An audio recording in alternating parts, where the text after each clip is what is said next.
राधे राधे दोस्तों, क्या आपने कभी किसी कुत्ते को सड़क के किनारे बहुत बुरे हालत में देखा है?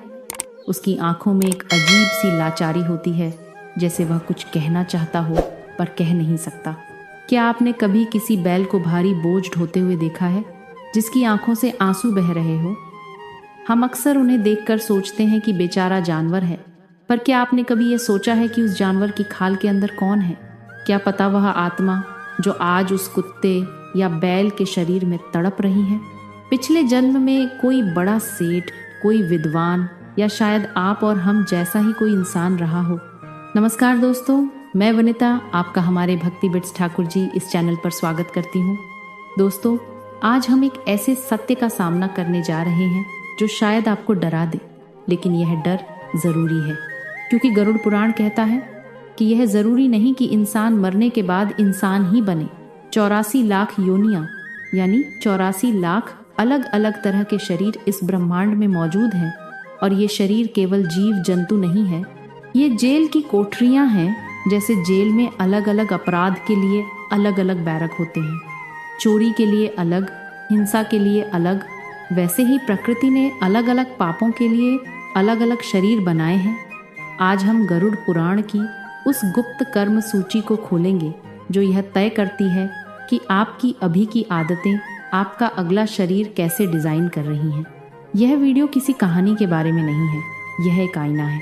इसे देखते हुए खुद को देख लीजिएगा कि कहीं अनजाने में आप भी तो उस लिस्ट में नहीं आ रहे।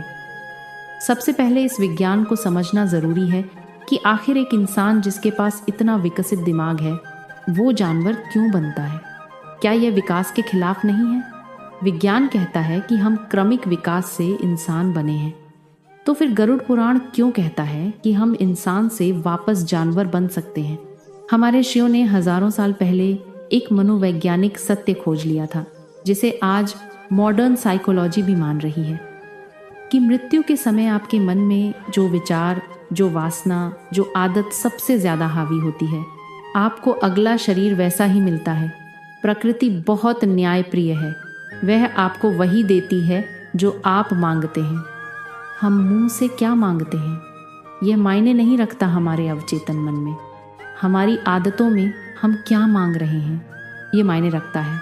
दोस्तों, ज़रा सोचिए, एक इंसान जिसका पूरा जीवन केवल खाने में, स्वाद में और पेट भरने में बीता हो, जिसे न धर्म से मतलब था, न ज्ञान से, न सेवा से, न किसी के दुख दर्द से, उसका पूरा ध्यान 24 घंटे केवल भोजन पर था। जब वह मरेगा तो उसकी चेतना, उसकी आत्मा की फ्रीक्वेंसी क्या होगी? केवल भूख, केवल स्वाद। अब प्रकृति उसे इंसान का शरीर क्यों देगी? इंसान का शरीर तो मोक्ष पाने के लिए है, ज्ञान पाने के लिए है, दूसरों की सेवा करने के लिए है। प्रकृति कहेगी कि तुम्हें सिर्फ खाना पसंद है, तुम्हें सिर्फ स्वाद पसंद है, तो लो, मैं तुम्हें ऐसा शरीर देती हूँ जहाँ तुम दिन भर खा सको। और उसे शूकर यानी सूहर या किसी ऐसे जानवर का शरीर मिल जाता है जिसका जीवन केवल गंदगी खाने के इर्द गिर्द घूमता है। यह ईश्वर की दी हुई सजा नहीं है, यह आपकी अपनी इच्छा की पूर्ति है। आपने अपने कर्मों से, अपनी आदतों से वही मांगा था। अब हम गरुड़ पुराण के उस हिस्से में प्रवेश करते हैं जहाँ विस्तार से बताया गया है कि कौन सा पाप, कौन सी आदत आपको किस शरीर में ले जाती है। इसे बहुत ध्यान से सुनिएगा, क्योंकि यह केवल जानकारी नहीं है, यह आत्मनिरीक्षण का अवसर है। सबसे पहला और सबसे गंभीर पाप जो गरुड़ पुराण में वर्णित है, वह है अन्न और धन की चोरी। गरुड़ पुराण के प्रेत खंड में स्पष्ट लिखा है कि जो व्यक्ति दूसरों का हक मारता है, जो अपनी मेहनत की कमाई नहीं खाता बल्कि दूसरों को धोखा देकर उनका धन चुराता है, उसकी आत्मा बहुत नीचे गिर जाती है। ऐसे व्यक्ति की मनोविज्ञान को समझिए। एक चोर की मानसिकता क्या होती है? वह हमेशा छिपना चाहता है, वह उजाले से डरता है, उसे हमेशा यह भय रहता है कि कोई उसे देख न ले। वह अंधेरे कोना ढूंढता है। उसने जीवन भर छिपकर दबे पाव दूसरों का माल खाया है, तो मृत्यु के बाद प्रकृति उसे ऐसा शरीर देती है जो उसकी इस मानसिकता से मेल खाता हो। प्रकृति उसे एक ऐसा शरीर देती है जिसे हमेशा छिप कर रहना पड़े, जो उजाले से डरे और जो दूसरों का अन्न कुतर कुतर कर खाए। शास्त्र कहते हैं कि अन्न चुराने वाला या दूसरों का भोजन छीनने वाला अगले जन्म में चूहा बनता है। आपने चूहे को देखा है, वह हमेशा बिल में रहता है। वह इंसान की आहट पाते ही भाग जाता है। वह हमेशा डर के साए में जीता है। और वह क्या करता है? वह अन्न चुराता है, कुतरता है, बर्बाद करता है। यह उस इंसान की मानसिक स्थिति का भौतिक रूप है जिसने जीवन भर छिपकर दूसरों का माल खाया। उसे अब चूहा बनकर वही जीवन जीना पड़ता है। उसकी आत्मा वही है, बस शरीर बदल गया है। अब वह अपने ही बनाए जाल में फंस गया है। इसी तरह जो व्यक्ति स्वर्ण या कीमती धातुओं की चोरी करता है या आज के ज़माने में समझें तो जो दूसरों की जमा पूंजी हड़प लेता है, उसे कीड़े मकोड़े या रेंगने वाले जीवों की योनि मिलती है। उसका जीवन गंदगी में बीतता है, पैरों के नीचे कुचले जाने के डर में बीतता है। दोस्तों, दूसरा पाप है वाणी का दुरुपयोग और निंदा। आज के कलयुग में यह सबसे बड़ा और सबसे आम पाप है। हम अपनी जुबान से कुछ भी बोल देते हैं। हमें अंदाज़ा भी नहीं होता कि हमारे शब्द हमारे भविष्य का निर्माण कर रहे हैं। किसी का अपमान करना, गुरु या बड़ों को अपशब्द कहना या पीठ पीछे किसी की बुराई करना, जिसे हम चुगली कहते हैं। गरुड़ पुराण कहता है कि जो व्यक्ति अपने गुरु की निंदा करता है या जो वेदों और शास्त्रों का मजाक उड़ाता है या जो बिना वजह दूसरों पर चिल्लाता रहता है, उसका अगला जन्म कुत्ते के रूप में होता है। क्यों? क्योंकि कुत्ता क्या करता है? वह अकारण भौंकता है। उसे समझ नहीं होती कि सामने कौन है, वह बस भौंकता है। उसका काम है शोर मचाना, दूसरों को डराना और अपनी वफादारी का झूठा प्रदर्शन करना। जिस इंसान ने जीवन भर अपनी वाणी का इस्तेमाल केवल दूसरों पर भौंकने यानी चिल्लाने या निंदा करने में किया, प्रकृति उसे कुत्ते का शरीर दे देती है। आपने देखा होगा कि कई आवारा कुत्ते बिना वजह राह चलते लोगों पर भौंकते हैं और मार खाते हैं, पत्थर खाते हैं, दुत्कारे जाते हैं। यह उन आत्माओं की पीड़ा है जिन्होंने अपनी वाणी का सही इस्तेमाल नहीं किया। उन्हें अब भी बोलने की आदत है, लेकिन अब उनके मुंह से शब्द नहीं, केवल शोर निकलता है। वे कुछ कहना चाहते हैं, लेकिन अब कोई उनकी नहीं सुनता। सब उन्हें दूर भगाते हैं। और जो व्यक्ति हमेशा झूठ बोलता है, जो गवाही झूठी देता है, जिससे किसी निर्दोष को सजा हो जाए, शास्त्र कहते हैं कि वह अगले जन्म में उल्लू बनता है। उल्लू, जिसे दिन का उजाला यानी सत्य दिखाई नहीं देता, वह केवल अंधेरे यानी झूठ में देख सकता है। जिसने सत्य को नकारा, जिसने प्रकाश को नकारा, उसे प्रकृति हमेशा के लिए अंधेरे में डाल देती है। उसका दिन रात बन जाता है और रात दिन। दोस्तों, तीसरा पाप है काम वासना और अवैध संबंध। गरुड़ पुराण इस मामले में बहुत सख्त है। जो पुरुष या स्त्री अपनी मर्यादा लांघते हैं, जो अपने जीवन साथी को धोखा देते हैं या जिनकी नज़र हमेशा दूसरों की आबरू पर होती है, उनका अगला जीवन बहुत कष्टकारी होता है।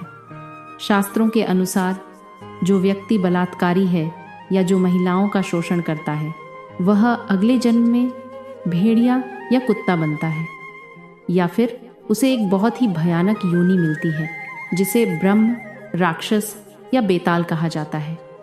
उसे ऐसी योनि मिलती है जहां वह अपनी वासनाओं का गुलाम होता है, लेकिन उन्हें तृप्त नहीं कर पाता। उसे भूख लगती है पर खा नहीं सकता, प्यास लगती है पर पी नहीं सकता। उसके भीतर की आग उसे जलाती रहती है। एक और भयानक वर्णन आता है, बो दो दो दो दो खाग बी दो खाग पाता। जो व्यक्ति अपने मित्र की पत्नी के साथ विश्वासघात करता है या मित्र को धोखा देता है, वह अगले जन्म में गधा बनता है। गधा जो पूरा जीवन केवल भाड़ होता है, जिसे कोई सम्मान नहीं मिलता, जिसे केवल डंडे मिलते हैं, जिसकी कोई अपनी बुद्धि नहीं होती, यह उस विश्वासघात का फल है। जिसने मित्रता के पवित्र रिश्ते का भार नहीं उठाया, उसे अब ईंट पत्थर का भार उठाना पड़ता है। यह प्रकृति का व्यंग्य है। दोस्तों, चौथा पाप है हिंसा और क्रूरता। जो लोग बात बात पर हिंसा करते हैं, जो निर्दोष जानवरों को मारते हैं या जिन्हें दूसरों को तड़पाने में मज़ा आता है। आज हम देखते हैं कि लोग शौक के लिए शिकार करते हैं या जानवरों को सताते हैं। गरुड़ पुराण कहता है कि हिंसा करने वाले व्यक्ति के भीतर एक भयानक ताप और जहर भर जाता है। उसकी रगों में दया नहीं, क्रूरता बहती है। ऐसा व्यक्ति अगले जन्म में हिंसक पशु बनता है, जैसे शेर, बाघ या फिर बिच्छू और सांप। विशेषकर वो लोग जो छिपकर वार करते हैं, जो ईर्ष्या में जलते रहते हैं और मौका मिलते ही दस लेते हैं, जो सामने मीठे होते हैं लेकिन पीठ पीछे छुरा घोंपते हैं, वे अगले जन्म में सांप बनते हैं। एक सांप का जीवन कैसा होता है, जरा सोचिए। वो हमेशा अकेला रहता है, उसका कोई दोस्त नहीं होता, हर कोई उससे नफरत करता है। उससे देखते ही लोग मारने दौड़ते हैं, लाठियां बरसाते हैं और वह हमेशा अपने बिल में, अंधेरे में, जमीन के नीचे सिकुड़ा रहता है। उसके मुंह में जहर होता है, इसलिए कोई उसे प्यार नहीं करता। जरा सोचिए, क्या आप ऐसा जीवन चाहते हैं जहां हर कोई आपको देखते ही मारने के लिए पत्थर उठा ले, जहां आप किसी के गले ना लग सके क्योंकि आप जहरीले हैं? यही सांप की योनि है। ईर्ष्या इंसान को अंदर ही अंदर जलाती है और अंत में उसे विषैला बना देती है। दोस्तों, 5वां पाप है घमंड और अहंकार। क्या आपको अपने धन, अपने रूप या अपनी ताकत पर घमंड है? क्या आप दूसरों को तुच्छ समझते हैं? क्या आपको लगता है कि बाकी सब बेवकूफ़ हैं और सिर्फ आप समझदार हैं? गरुड़ पुराण में एक कथा आती है जहां बताया गया है कि जो व्यक्ति दूसरों को हमेशा नीचा दिखाता है, वह अगले जन्म में कौवा बनता है। कौवा जो हमेशा काम काम करता है, जिसे कोई पसंद नहीं करता, लोग उसे अपशकुन मानते हैं। और सबसे बड़ी बात, कौवा उड़ता तो आकाश में है, लेकिन उसकी नज़र हमेशा नीचे गंदगी पर होती है। वह सड़ा गला मांस खाता है। अहंकार इंसान को अंधा कर देता है। उसे लगता है कि वह सबसे ऊपर है, इसलिए प्रकृति उसे ऐसी योनि देती है जहां वह ऊपर तो उड़ता है पक्षी बनकर, लेकिन उसका भोजन गंदगी होती है। यह अहंकार की असली जगह है। आप जितना खुद को बड़ा समझेंगे, प्रकृति आपको उतना ही नीचे गिराएगी, ताकि आप विनम्रता का पाठ सीख सकें। दोस्तों, 6ठा पाप है कर्ज न चुकाना। ये बहुत ध्यान से सुनिएगा, क्योंकि आज के समय में ये बहुत आम है। हम बैंक से लोन लेते हैं, दोस्तों से उधार लेते हैं और फिर सोचते हैं कि अगर नहीं चुकाया तो क्या हो जाएगा। हम सोचते हैं कि हम चालाक हैं, हमने सामने वाले को ठग लिया। लेकिन गरुड़ पुराण कहता है कि यह सबसे महंगा सौदा है जो आपने किया है।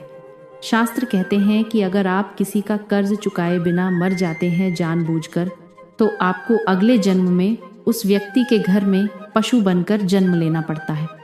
घोड़ा, बैल, भैंस या कुत्ता बनकर, और तब तक उसके लिए काम करना पड़ता है, तब तक पसीना बहाना पड़ता है, जब तक कि आपकी मेहनत से उसका एक एक पैसा, एक एक पाई ब्याज सहित वसूल न हो जाए।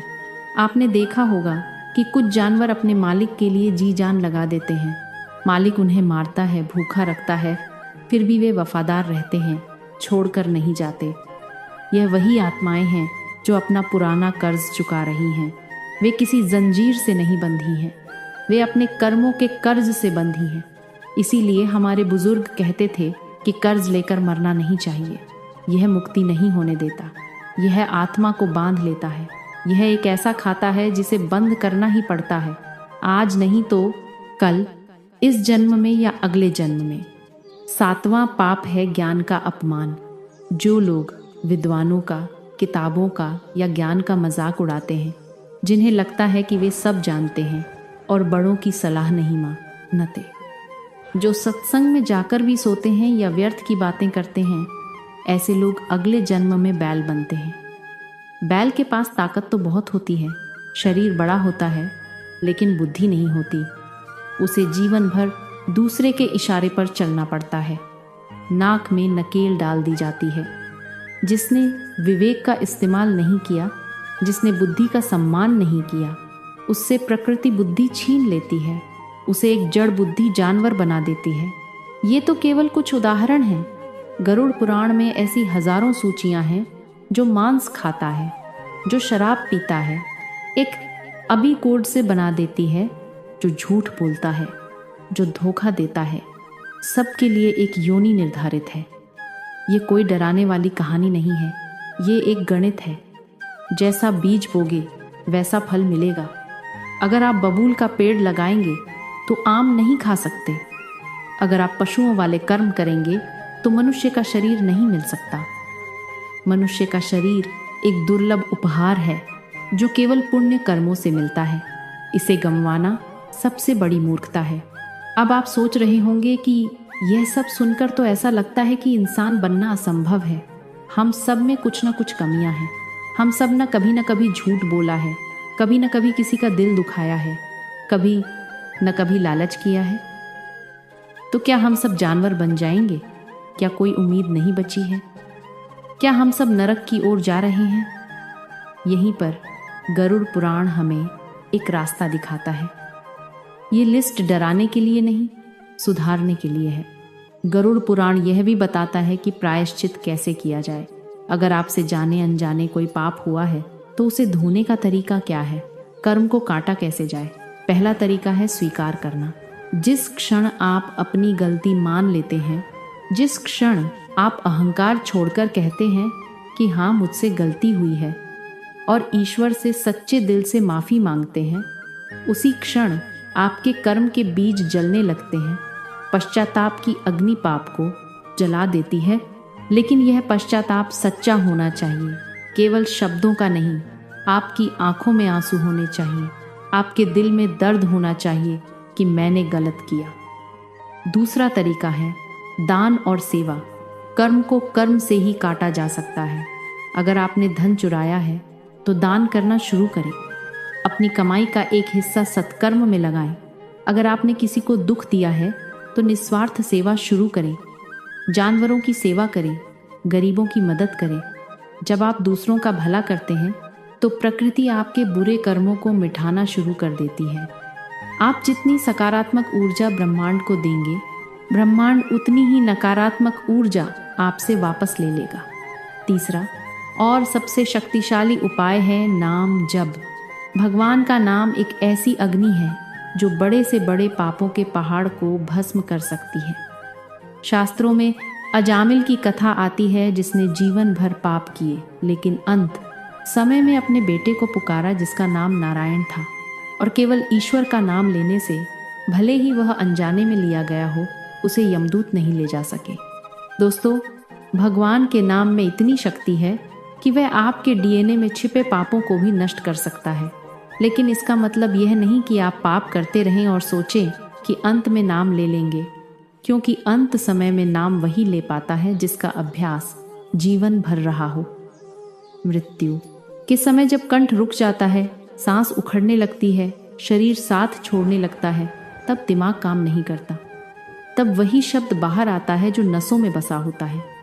अगर नसों में धोखा, लालच और काम वासना है तो राम का नाम नहीं निकलेगा, गाली निकलेगी या हाय तौबा मचेगी। इसीलिए अभ्यास अभी से करना होगा। हर सांस के साथ नाम जपना होगा ताकि अंतिम समय में भी वही नाम निकले। याद रखिए, मनुष्य का शरीर चौराहे जैसा है।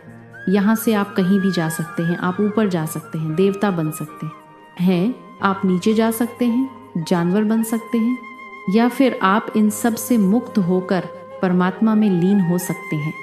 बाकी योनियां केवल भोग योनियां हैं। शेर अगर हिरण को मारता है तो उसे पाप नहीं लगता, क्योंकि वह उसकी प्रकृति है, उसके पास चुनाव नहीं है। लेकिन इंसान अगर किसी को मारता है तो पाप लगता है, क्योंकि इंसान के पास विवेक है, उसके पास चुनाव है। वह चुन सकता है कि उसे जानवर बनना है या देवता। आपके पास चुनाव है। आप अभी इसी पल अपना अगला जन्म बदल सकते हैं। अपनी आदतों को देखिए, क्या आप में ईर्ष्या है? उसे निकाल फेंकिए, वरना सांप का शरीर इंतजार कर रहा है। क्या आप में आलस्य है? उसे छोड़ दीजिए। क्या आप दूसरों का हक मार रहे हैं? उसे लौटा दीजिए, क्योंकि यह जीवन बहुत छोटा है, लेकिन आत्मा की यात्रा बहुत लंबी है। एक छोटी सी गलती, कुछ पलों का सुख आपको हजारों साल पीछे फेंक सकता है। 84 लाख योनियों का चक्कर लगाना कोई मजाक नहीं है। एक एक योनि में हजारों साल लग जाते हैं। फिर कब दोबारा यह मनुष्य शरीर मिलेगा, कोई नहीं जानता। यह एक लॉटरी है जो आपको मिली है। इसे फाड़कर मत फेंकिए। यह कर्मों का विज्ञान बहुत सूक्ष्म है। हम सोचते हैं कि कोई देख नहीं रहा, हम बंद कमरे में पाप करते हैं, लेकिन हम भूल जाते हैं कि हमारे भीतर बैठा साक्षी सब देख रहा है। चित्रगुप्त की वही, यानी जो हमारे कर्मों का हिसाब रखती है, वो कहीं बाहर नहीं, हमारे ही अवचेतन मन में है। हम जो भी करते हैं उसकी एक छाप हमारे मन पर पड़ जाती है और मृत्यु के बाद वही छाप हमारा नया शरीर बनाती है। खुद से पूछिए कि अगर आज मेरी मृत्यु हो जाए अभी इसी वक्त, तो मेरी आदतों के हिसाब से मुझे क्या बनना चाहिए? क्या मैं इंसान बनने के लायक हूँ? अगर जवाब आपको डराता है तो खुश हो जाइए, क्योंकि आप अभी भी जिंदा हैं। आपके पास बदलने का वक्त है। कल का सूरज आपके लिए एक नया मौका लेकर आएगा। गरुड़ पुराण कहता है कि मनुष्य वही है जो अपने पतन को जानता हो और उठान का प्रयास करता हो। जानवर कभी नहीं सोचता कि वह जानवर क्यों है, केवल इंसान सोच सकता है। यही आपकी शक्ति है। तो इस शक्ति को पहचानिए, अपने कर्मों को सुधारिए और इस जीवन को ऐसा बनाइए कि यमराज भी आपका स्वागत करें, ना कि आपको जंजीरों में बांध कर ले जाएं। यह पाठ गरुड़ पुराण के कर्म सिद्धांत पर आधारित है, जो बताता है कि इंसान के पाप और आदतें उसके अगले जन्म में जानवर या अन्य निम्न योनि में जन्म लेने का कारण बनती हैं।